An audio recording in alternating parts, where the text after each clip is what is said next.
Hello students, नमस्कार। आप सब ठीक होंगे और ठीक ही चाहिए। तो आज हम क्लास 12th का टॉपिक करेंगे electrochemistry, because this topic is also very important and competitive point of view से देखें that then also it is important. So we will today discuss some concepts related to electrochemistry. As the definition itself is saying, electrochemistry means chemical sciences का electrical use और electrical sciences का chemical use. ठीक है। So in chemistry, electrochemistry what this is the branch of science which deals with release of energy through spontaneous chemical reactions और use of energy to carry out non spontaneous chemical reactions. Non spontaneous क्या होते हैं बेटा? which are carried out with some effort. So energy is required, and spontaneous chemical reactions which take on themselves. So हम क्या करेंगे इसमें? हमारा इसमें पहला टॉपिक आज का होगा कि कंडक्शन, जो कंडक्टर्स हैं what are they? So then you should know that conductors are of two types, metallic conductors and electrolytic conductors. So conductors होते क्या हैं? Which conduct electricity, which allow the passage of electricity. So first we will discuss metallic and electrolytic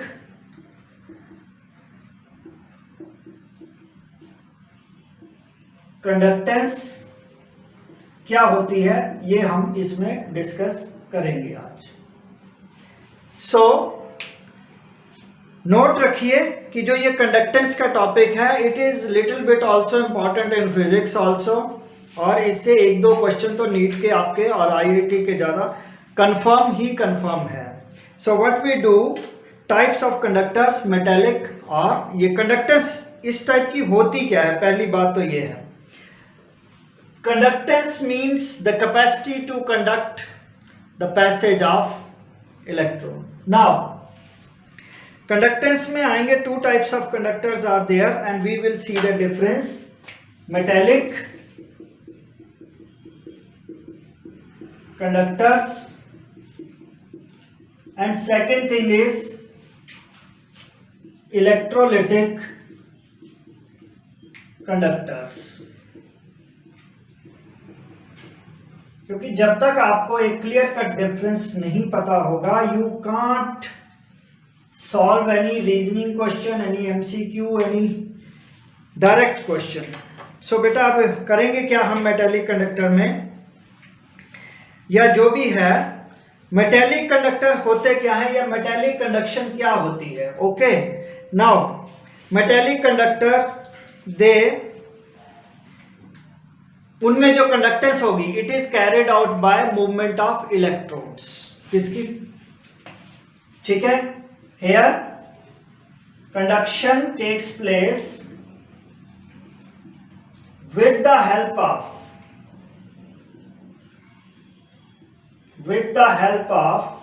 electrons, याद रख लेना, ठीक है। But अब हम बात करते हैं इलेक्ट्रोलिटिक कंडक्शन की, तो वो कैसे होगी इसमें?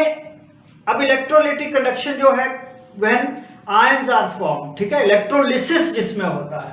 सो this takes place here, conduction takes place with the help of ions.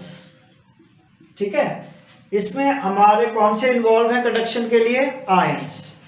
Next is, देखो जब भी मेटेलिक कंडक्टर कंडक्टेंस करेगा, ठीक है, तो क्या करेगा, यहां पे कोई भी केमिकल रिएक्शन नहीं होगा, means no change takes place in the conductor itself. तो क्या लिखेंगे हम? No change in chemical properties of the conductor takes place. No change in chemical properties of the conductor takes place. But जब हम electrolysis करते हैं, okay, then क्या होगा, इलेक्ट्रिकल करंट पैसेज के थ्रू लिसिस लाइटिक होगा, मतलब डेसोल्यूशन हो जाएगा, डीकंपोजिशन हो जाएगा, ions will be formed, then it involve decomposition of, ठीक है, electrolyte as a result of chemical reaction. So decomposition of electrolyte, okay, as a result of chemical reaction।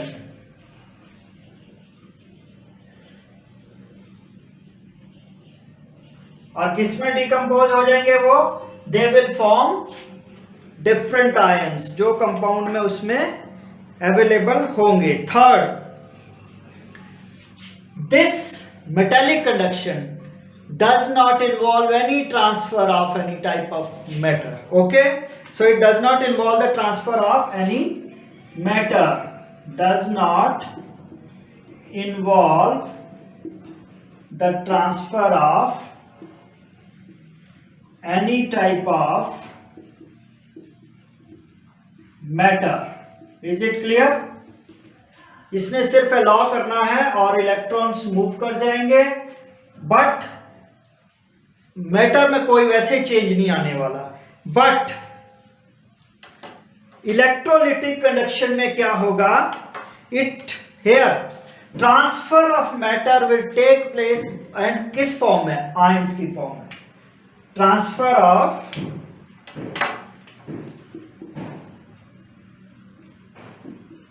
matter takes place in the form of ions। Next and last difference what we see is, देखो, whenever we increase the temperature तो होगा क्या, metallic conduction जो है it will decrease, okay, metallic conduction decreases with, metallic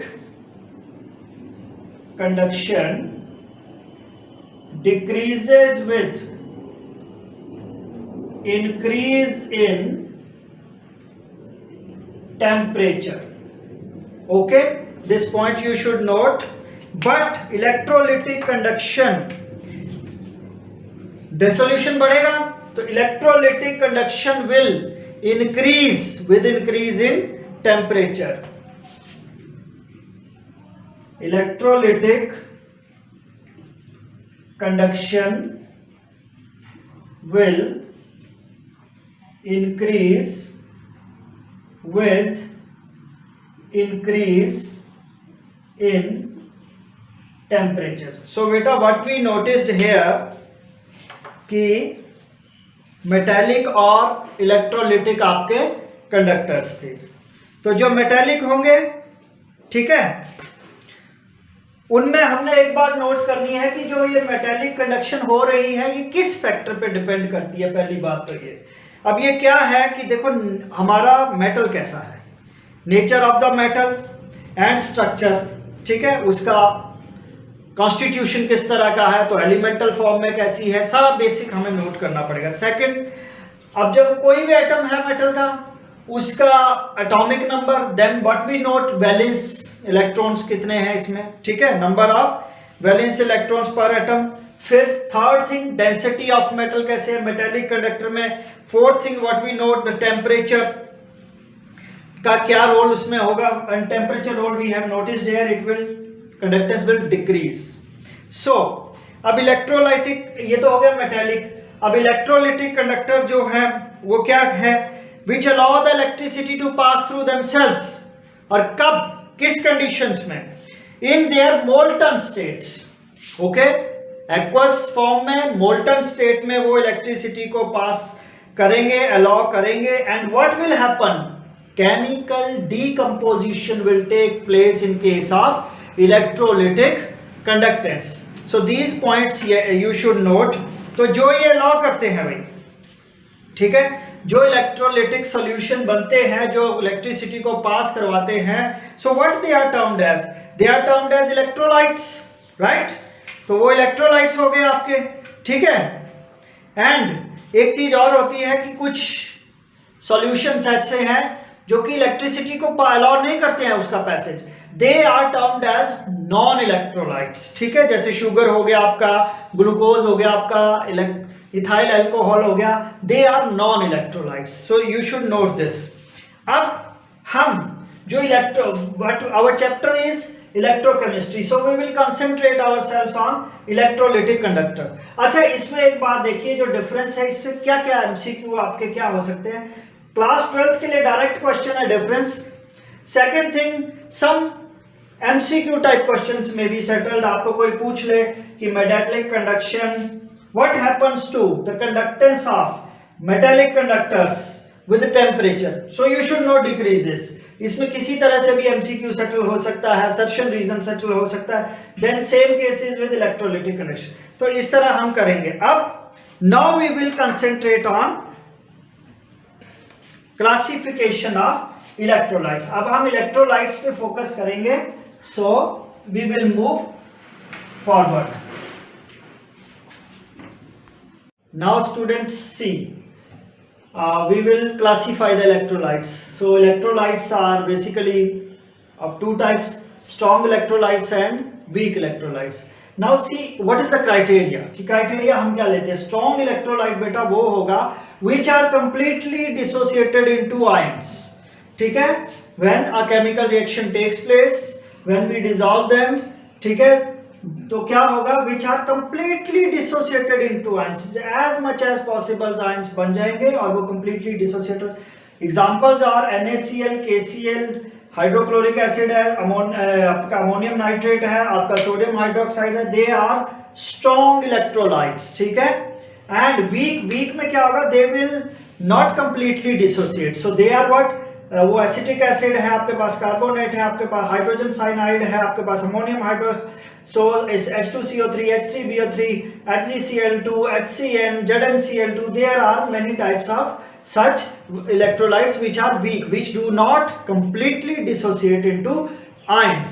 अब हम देखेंगे कि पैरामीटर क्या है, कि एक स्ट्रॉन्ग इलेक्ट्रोलाइट है या एक वीक इलेक्ट्रोलाइट है, वो आयनाइजेशन कितना हो रहा है। सो उसको हम मेजर करते हैं डिग्री ऑफ आयनाइजेशन और डिसोसिएशन, ये कंसेप्ट है विच इज, अब जो डिग्री ऑफ आयनाइजेशन और डिसोसिएशन है, it is represented by alpha, and ये क्या है, it is the fraction of total number of molecules of electrolyte which ionize in the solution, कि कितने आयंस बने और कितना टोटल था उसमें से, ठीक है, कितने आयंस बने।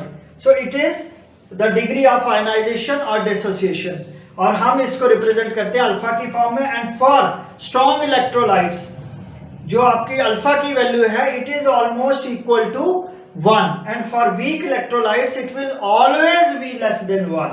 अब हम देखते हैं कि फैक्टर्स क्या हैं जो electrolytic conductance of electrolytic solution, उस पर जो जिन फैक्टर्स पे ये डिपेंड करेगी। तो इसके लिए आपका है कि नेचर ऑफ इलेक्ट्रोलाइट, इलेक्ट्रोलाइट हमारा कैसा है, कौन कौन से कंपाउंड से, एटम से, एलिमेंट से मिलके बना हुआ है, plus nature of solvent and its viscosity क्या है, then size of the ions produced, और वो सॉल्वेशन उनमें हुई है नहीं हुई है, हुई है तो डिक्रीज हो जाएगा concentration. Then concentration of electrolytic solution, कि इलेक्ट्रोलिटिक सॉल्यूशन खुद में कितना कंसेंट्रेटेड है, ठीक है।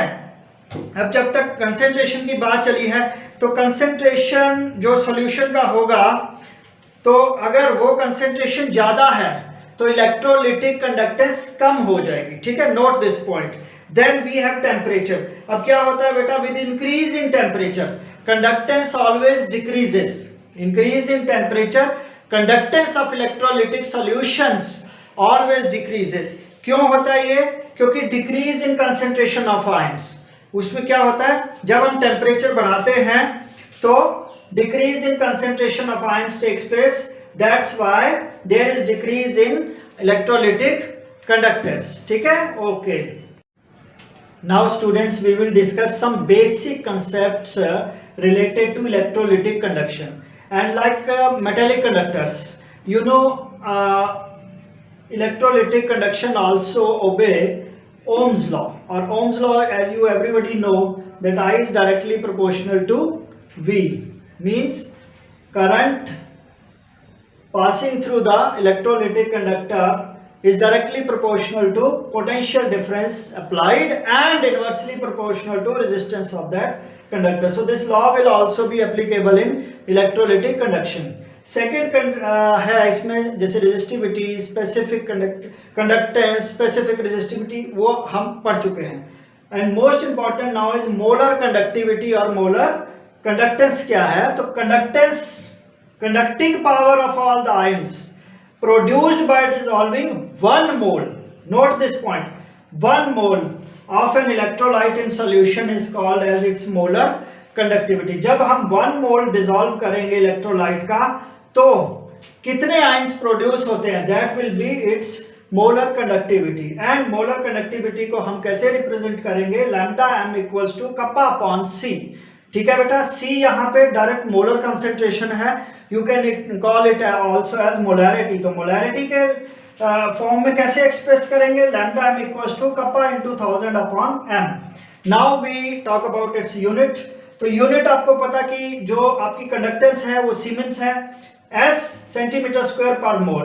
तो इसमें आपका सारा आ गया. एंड अगर हम इसको एस को कहें तो S is you know conductance है, it is reciprocal of resistance, तो मो भी कह सकते हो, और you can say 1 upon ohm. And last which is important for us is equivalent conductivity. Equivalent conductivity क्या चीज है, it is the conducting power of all the ions produced by dissolving, ऊपर क्या था 1 मोल, अब यहां क्या हो जाएगा, dissolving 1 gram equivalent of an electrolyte. अब ग्राम इक्विवेलेंट आ गया तो लैम्डा एम की जगह यहां पे क्या हो जाएगा आपकी एक्सप्रेशन में, lambda E equals to kappa into 1000 upon C equivalent. अब सी इक्विवेलेंट, वहां सी क्या था, molarity in case of molar conductance. Equivalent conductance में हो जाएगा C is equal to concentration in gram equivalent per liter, which you can also call as normality. And if we talk about its unit तो वही सीमेन centimetre square, but वहां पे पर मोल था, यहाँ पे पर इक्विवेलेंट हो जाएगा. So these basic terms are also important when we are discussing about electrolytic conductance. ठीक है. Now students, as we have completed molar conductance, now what we will notice that in case of strong electrolytes and in case of weak electrolytes, how the molar conductance will be there and how. So we will notice that variation of molar conductivity with concentration for strong and weak electrolytes.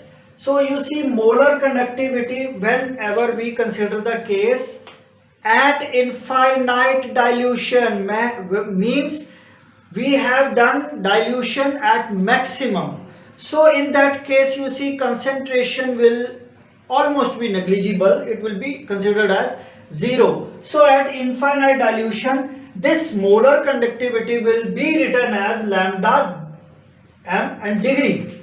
So degree or infinite sign will be added for infinite. And how we will write it for showing the variation in concentration. So we will write lambda m equals to lambda degree m minus AC raised to power half 1 by 2, or we can say square root of C, where this expression itself is, ये IIT और NEET का भी आपका definite question है and for MCQ in class 12.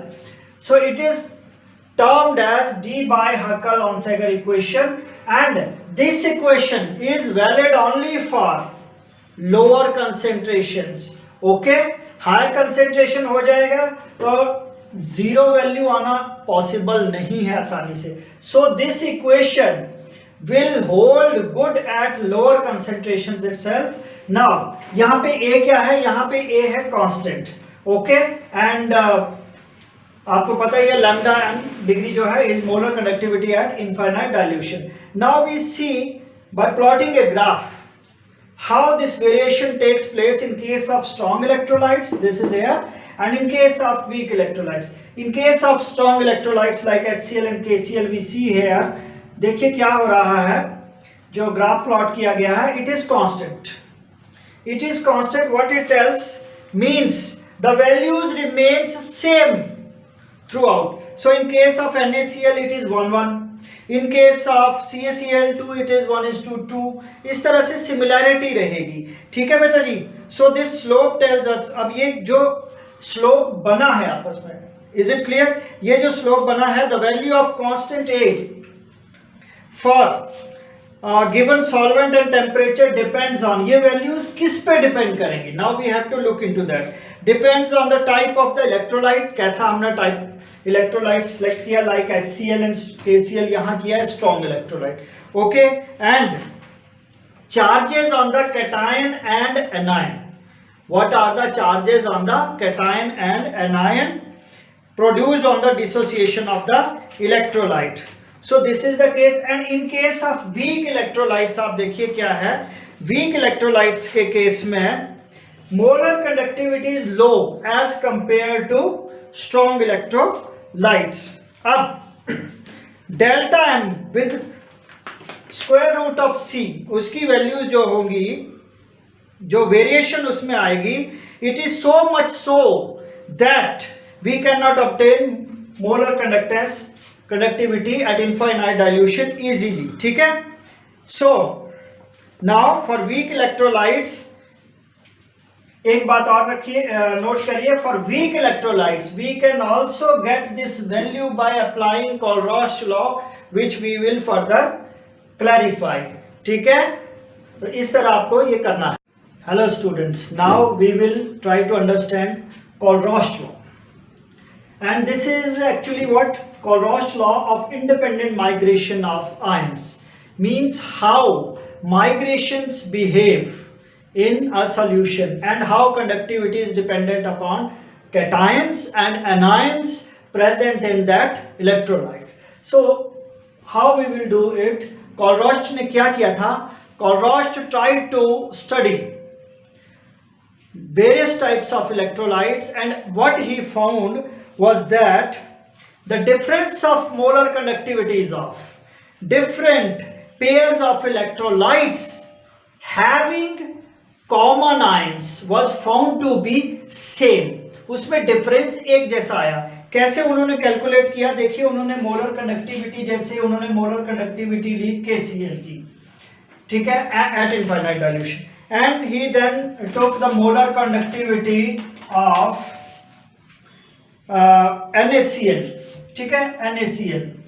Then what he did, इसकी value जो मिली, ठीक है, what he noticed was 149.9, and in case of NaCl the value was 126.5. So there was a difference of 23.4. Okay, then he experimented on another electrolytes, that was KNO3. उसकी molar conductivity देखी गई KNO3. In case of KNO3 it was 145. ये unit के साथ लेते हैं पर ओम centimetre square पर मोल, इसमें है ये वैल्यू सारी. Then in case of NaNO3, molar conductivity at infinite dilution for NaNO3, and it was found to be calculated as 121.6, 23.4 का डिफरेंस था. सो आप नोट करिए व्हाट ही कैलकुलेटेड. यहाँ KCl and NaCl means one ion was common, that was chloride, and in here it was nitrate which was common, KNO3 and NaNO3. दोनों case में difference क्या आ रहा है मोलर कंडक्टिविटीज में? 23.4. It means potassium और sodium ions molar conductivity के लिए different solutions में एक जैसा, डिफरेंट इलेक्ट्रोलाइट्स में एक जैसा रोल प्ले कर रहे हैं. Okay, so according to this he formulated, Kohlrausch formulated his Colruy's law of independent migration of ions. This law, what it states, अब हमें देखने की कहता क्या है. It states the limiting molar conductivity of an electrolyte can be expressed as the sum of the, किसका? Sum of the limiting ionic molar conductivities of cations as well as ion, positive radical B और negative radical B, उन दोनों की limiting molar conductivities को total कीजिए and we will get the limiting molar conductivity of total of whole of the electrolyte. For example, we have to calculate molar conductivity of KCl, potassium chloride. Then what will be? We will add up limiting molar conductivity of potassium ions plus limiting molar conductivity of chloride ions. Means if the electrolyte on dissociation gives, मान लीजिए इसको दूसरे तरीके से कैसे लिखना है, if this electrolyte on dissociation gives V positive means cations and V negative means anions, then its total molar conductivity will be V plus lambda degree plus V minus lambda minus plus. अब other case देख लीजिए. Suppose we have to calculate the molar conductivity, limiting molar conductivity in case of NaCl, then Na positive और Cl negative की limiting ionic conductivities को हम total कर लेंगे. और KNO3 के केस में भी K positive and NO3 negative की लिमिटिंग मोलर आयनिक कंडक्टिविटीज को एड अप कर लेंगे. नाउ एक केस जो अब इंपॉर्टेंट है कि इसके एप्लीकेशंस क्या है. फिर how we can apply this Colruy's law. देखिए, we can apply this Colruy's law in various applications. Like number one, we can get this law's help in calculation of molar conductance at infinite dilution of weak electrolytes like acetic acid. Then calculation of degree of dissociation, कितना वो dissociate हुआ weak electrolyte. In that case, we can apply Colruy's law. Third case, in case of calculation of dissociation constant, okay. And in fourth case, in case of calculation of solubility of sparingly means very less, sparingly soluble salts.